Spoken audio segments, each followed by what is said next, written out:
Hello बच्चों, welcome back to my channel. Myself Kashish Meda from JM academy. तो आज का जो हमारे पास चैप्टर है जिसके अंदर हम सेल साइकिल वाली जो हमारे पास यूनिट है वो कंटिन्यू कर रहे हैं।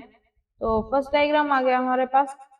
Diagram showing different shape of the cells की सेल्स के डिफरेंट शेप्स क्या होती हैं वो शो कर रहा है। ठीक है, फिगर 8.1 जो कि आपको एनसीईआरटी के अंदर भी मिल जाएगी। तो फर्स्ट जो स्ट्रक्चर है that is red blood cells. जो रेड ब्लड सेल्स जो होते हैं हमारे पास राउंड हो सकते हैं और बाइकॉन्केव भी हो सकते हैं। Second is white blood cells जो कि अमीबॉइड स्ट्रक्चर के होते हैं। थर्ड इज कोलुमिनर एपिथेलियल सेल्स जो कि लॉन्ग होते हैं एंड नैरो स्ट्रक्चर के होते हैं। And next is nerve cells जो कि ब्रांच्ड होते हैं और लॉन्ग होते हैं। एंड द नेक्स्ट इज ट्रैकियाइड जो कि इलोंगेटेड होते हैं और मेसोफिल सेल्स जो कि round and oval in structure होते हैं।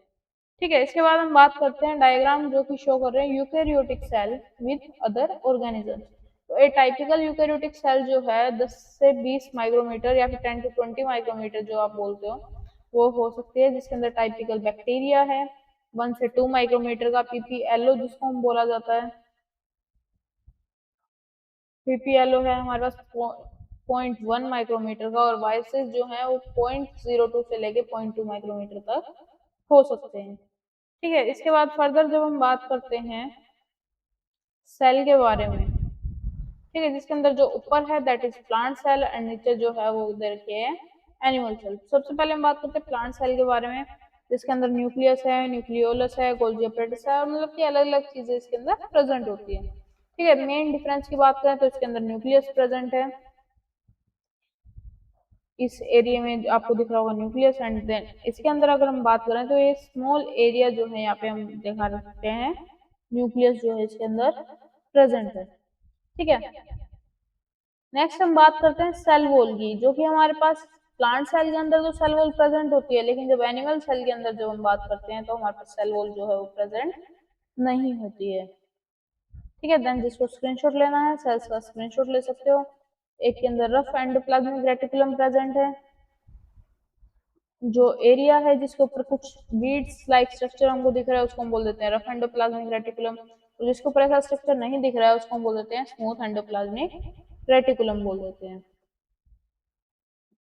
इसके बाद हम बात करते हैं fluid Mosaic model of plasma membrane जो दिया गया था, जिसमें शुगर पार्टिकल्स प्रेजेंट है, पेरिफेरल प्रोटीन प्रेजेंट है, कोलेस्ट्रॉल प्रेजेंट है, इंटीग्रल प्रोटीन प्रेजेंट है एंड फॉस्फोलिपिड बाइलेयर इसके अंदर प्रेजेंट है। इसके बाद है जिसको एंडोप्लाज्मिक रेटिकुलम भी बोला जाता है। दो पार्ट्स के अंदर इसको डिवाइड किया था हमने, that is smooth endoplasmic reticulum and rough endoplasmic reticulum. जिसके ऊपर ये पोर्स लाइक स्ट्रक्चर प्रेजेंट होते हैं जिसको हम राइबोसोम बोल देते हैं। जहाँ पे राइबोसोम प्रेजेंट होंगे उसको हम बोल देंगे रफ एंडोप्लाज्मिक रेटिकुलम, और जहाँ पे नहीं होंगे उसको हम बोल देंगे स्मूथ एंडोप्लाज्मिक रेटिकुलम। कि भाई स्मूथ सरफेस जहाँ पे हमको दिख रहा है वो स्मूथ, एंड जहाँ पे थोड़ा सा रफ सरफेस दिख रहा है उसको हम बोल देते हैं रफ। ठीक है, इसके अंदर न्यूक्लियस प्रेजेंट है और न्यूक्लियस पोर इसके अंदर प्रेजेंट होते हैं। यही अगर हम बात करें गोल्जी अपरेटस की तो इसके अंदर क्या होते हैं सिस्टर्नी प्रेजेंट होती है, जो कि इसके एरिया को क्या करती है इंक्रीज करती है। इसके बाद हम बात करते हैं माइटोकॉन्ड्रिया के स्ट्रक्चर ऑफ माइटोकॉन्ड्रिया, जिसके अंदर अलग अलग पार्ट्स प्रेजेंट होते हैं। आउटर मेम्ब्रेन प्रेजेंट होगी, इंटर मेम्ब्रेन प्रेजेंट होगी, इंटर मेम्ब्रेन के बीच में कुछ स्पेस प्रेजेंट होता है जिसको हम बोल देते हैं इंटर मेम्ब्रेन स्पेस। कि इंटर मेम्ब्रेन और मैट्रिक्स के बीच में जो स्पेस प्रेजेंट होगा that is called inter membrane space. And matrix present है, एंड मैट्रिक्स से अलग जो पोर्शन प्रेजेंट है जो ये फिंगर्स लाइक स्ट्रक्चर हमको दिखे that is called Crysta.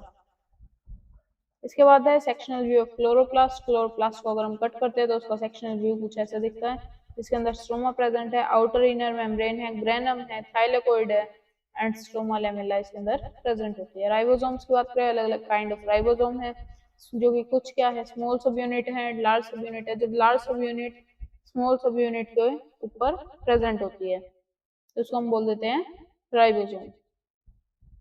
Next है सेक्शन ऑफ सीलिया फ्लैजिला, जो कि डिफरेंट पार्ट्स को शो कर रहा है। फर्स्ट जो पोर्शन है that is called electron micrograph. Electron micrograph का स्ट्रक्चर कुछ ऐसा दिखा रखा है, देन दिखा रखा है इंटरनल स्ट्रक्चर या फिर रिप्रेजेंटेशन इसकी कैसी होती है कि इसके अंदर सेंट्रल शीथ प्रेजेंट होती है। ये डायग्राम इंपॉर्टेंट है, नीट के अंदर पूछा जा चुका है, पहले तो अच्छे से कर लेना। कि इसके अंदर रेडियल स्पोक प्रेजेंट है, कौन से पॉइंट को क्या बोलते हैं वो चीजें पूछी जाती हैं, कि ब्लैंक करके छोड़ देंगे कि इस पॉइंट के इस पोर्शन को हम क्या नाम दे सकते हैं, वो चीजें पूछ ली जाती हैं। तो जो ये सेंट्रल सर्कल लाइक स्ट्रक्चर, इसको बोल देते हैं सेंट्रल माइक्रोट्यूब्यूल। ठीक है, और जो ये पॉइंट्स हैं बाहर की तरफ, उसको बोल देते हैं इंटरडबलेट ब्रिज या फिर पेरिफेरल बोल देते हैं। प्लाज्मा मेम्ब्रेन इसके अंदर प्रेजेंट होती है। एंड जो ये पॉइंट है, ये ध्यान रखना है रेडियल स्पोक, ये पहले पूछा जा चुका है। ठीक है, देन आ जाता है स्ट्रक्चर ऑफ न्यूक्लियस। न्यूक्लियस का स्ट्रक्चर कैसा है? इसके अंदर न्यूक्लियोप्लाज्म होता है, न्यूक्लियोलस होता है, nuclear pore present, and then nuclear membrane present होती है। इसके बाद बात करते हैं क्रोमोसोम विद काइनेटोकोर। काइनेटोकोर क्या है? जो इसको बीच के अंदर से इसको जोड़ रहा है, बॉन्ड बना के रखता है, उसको हम बोल देते हैं kinetochore. Then types of chromosome based होते हैं पोजीशन ऑफ सेंट्रोमियर पे। ठीक है, तो इसकी पोजीशन का क्या है कि भाई ऊपर ये क्या है, एक पॉइंट पे सैटेलाइट प्रेजेंट है, दूसरे पे क्या है, सेकेंडरी कंस्ट्रक्शन प्रेजेंट है, और बीच में जो पार्ट इसको जोड़े रख रहा है दैट इज सेंट्रोमियर। और ऊपर क्या है, इसकी शॉर्ट आर्म्स प्रेजेंट है। ठीक है, जो ऊपर वाली आर्म्स है वो शॉर्ट है, और नीचे जो है वो लॉन्ग आर्म प्रेजेंट है, जिनकी ज्यादा हाइट प्रेजेंट है। ठीक है, इसके साथ ही ये वाला चैप्टर भी कवर हो चुका है हमारा। अगर फिर भी अगर कोई डायग्राम समझ में ना आया हो, कोई पॉइंट क्लियर ना हो, तो आप कमेंट कर सकते हो।